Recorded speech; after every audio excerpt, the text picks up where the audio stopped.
Okay. Okay. So on the motion to adjourn the debate on Mr. Moore's motion, Mr. Maloney, Yes. Madame Brière, Oui. Madame Dillon. Oui. Merci. Monsieur Mendicino, Yes. Mr. Housefather, Yes. Mr. Moore, No.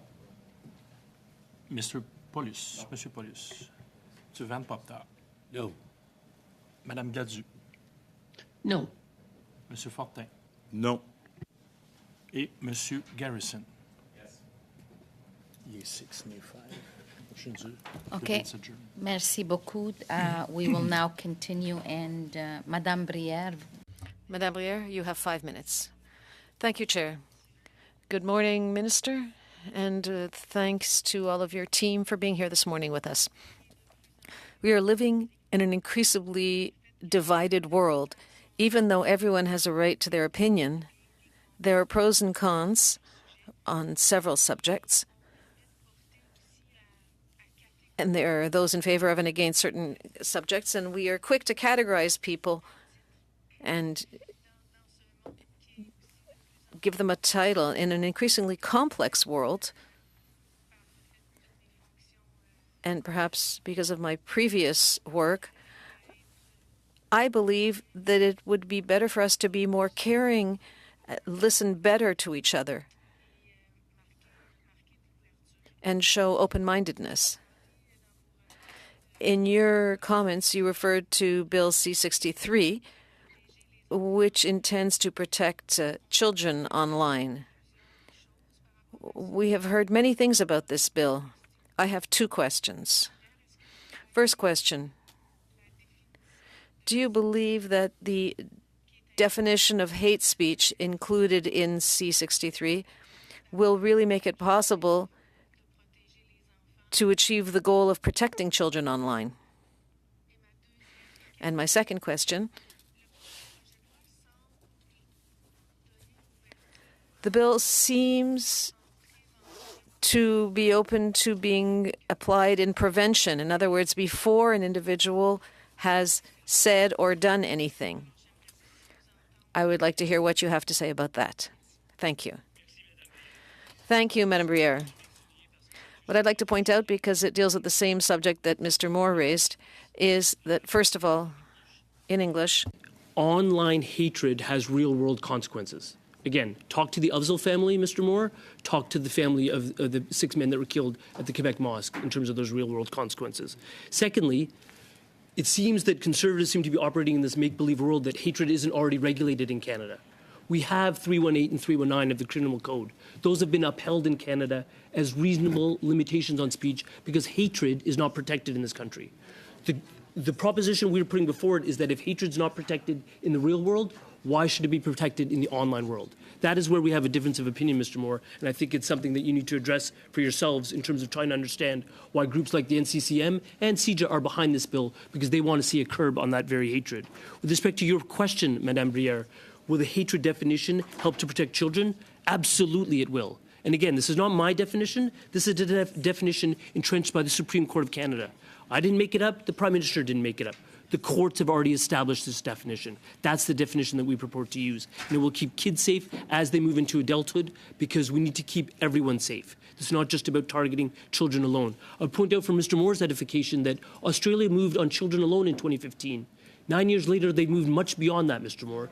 And that's important to understand that the whole world is moving in that direction, including conservatives in Britain. I'm just puzzled why conservatives here are afraid to do so. And lastly, you asked me, Madam, about prevention and the notion of preventive assisting against hate.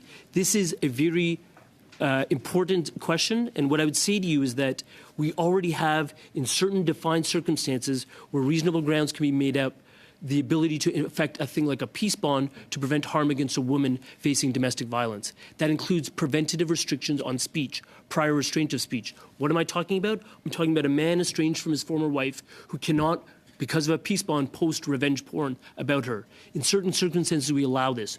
We know this is significant. That's why we've injected in this legislation a safeguard of getting the local attorney general's consent. That is critical because it serves that safeguard to ensure that this is not used in a manner that is overly restricted and that it will be found constitutional. Thank you. Merci beaucoup.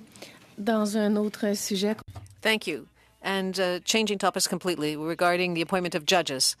I know that earlier you answered the question, but in my writing, we are still waiting for certain judges to be appointed. I would like to know what you have been doing about this and what you will be doing in the next few weeks and months. Madame Brière. Madam Brière, the work is ongoing. I have added people to my team. I'm working closely with my deputy minister and with the department and with the Privy Council.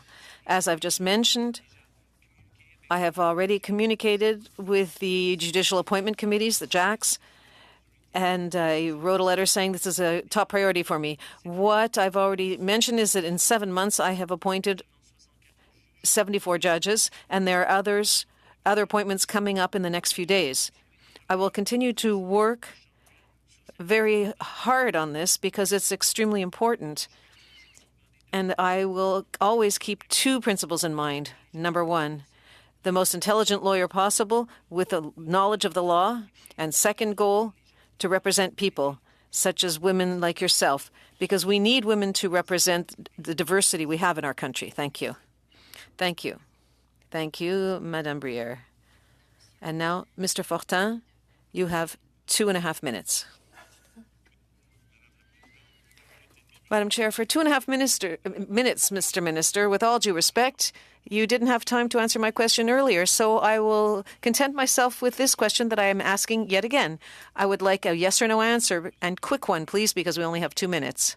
Are you in favor of or against the fact that the 9 commissioners to be designated to sit on the Miscarriage of Justice Review Commission under C40, are you for or against the idea that these commissioners be bilingual? I'm in favor of the legislation, in favor of the bill, and in favor of the fact that people must be understood in the official language that they use in a proceeding.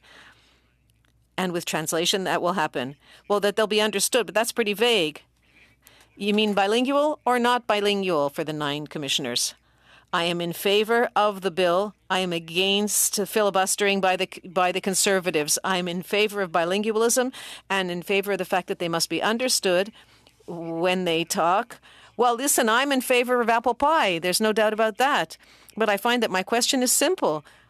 I have to confess, I've been struck by a situation in which your Conservative colleagues supported my question, which seems to be basic common sense, perhaps to use an overused expression, but it's just common sense to say we want 9 commissioners who speak and understand French and English.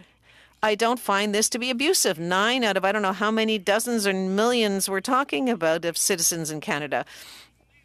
And you were going around in circles, around and around my question, whereas one of the members of your own party opposed this request or this question, which is so basic, to use an English expression. Everybody in Quebec and probably most of people in Canada, I have 2 minutes. I have, 30 seconds left?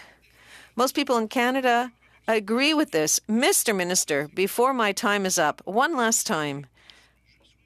Are you in agreement that the 9 commissioners should be bilingual, that they speak and understand English and French?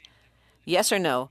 We are dealing with bilingualism. We promote a new change with official languages. Thank you, Madam Chair. Unfortunately, the minister is not, his answer is not of interest. People have to be understood before the commission. My time is up and I'd like him to stop. Thank you very much, Mr. Fortin, and thank you, Minister. In 2.5 minutes, please. Well, this time I am going to continue. We are eagerly awaiting the passage of the Miscarriage of Justice Act because of its disproportionate impacts on some communities, including Indigenous community in Canada. And what Mr. Fortin continues to ignore is that an absolute requirement of bilingualism is in place for the Commission, but opposing that on all 9 commissioners would mean that First Nations, well-qualified people who speak a First Nations language plus one of the other official languages in Canada would be excluded from appointments if his hard and fast rule was applied. But I want to ask more generally on that question about the progress that is being made on the recommendations, the calls to justice from the missing and murdered Indigenous women's 231 calls in the areas for which you're responsible as a minister, because there has been some criticism that the result has mostly been committees and very little hard action to address those concerns. So could you speak a bit about the progress that's being made in the area of justice? Thank you, Mr. Garrison, for the question, for highlighting a very important subject. So with respect to MMIWG, those 230 plus calls to action are being worked on, particularly the ones that are in our jurisdiction. And we are working diligently on all aspects of it. I think the UNDA action plan speaks to that. I think the work that we're doing with respect to intimate partner violence and reverse owners on bail also speaks to that. What I would say to you on the issue about the Miscarriage of Justice Commission, is I'd return back to what I said when I was here, is that we have a situation where we've overturned about 27 cases in 20 years, and the Brits have done 500 cases in the same time span. That's statistically improbable. It's not because their system is inferior to ours. It's because we're not finding the cases. And 22 of those 27 cases were white men. We know that statistically there's overrepresentation of Indigenous and Black persons in our justice system. We're going to find those cases, and we're going to find them with a robust commission. And once again, I want to draw our attention to real-world consequences. The delays that we have in getting this up and running means that people who are likely not guilty of anything are continuing to serve sentences, whether those are in custody or in the community. And by the delays that we're having with setting up, passing this legislation and getting it set up, we're perpetuating injustices. And I wonder whether you would agree with me that this is a serious concern. I think it's an extremely serious concern. I find it actually quite flabbergasting that it has become a partisan manner about keeping an innocent man or woman in prison. That should never be partisan. And again, I would say to you that other countries are able to overcome partisanship on such a basic fundamental premise. We should be able to as well. And it's unfortunate that we're not able to. Thank you very much, Minister. Thank you, members. Thank you, staff. Any concluding remarks, Minister?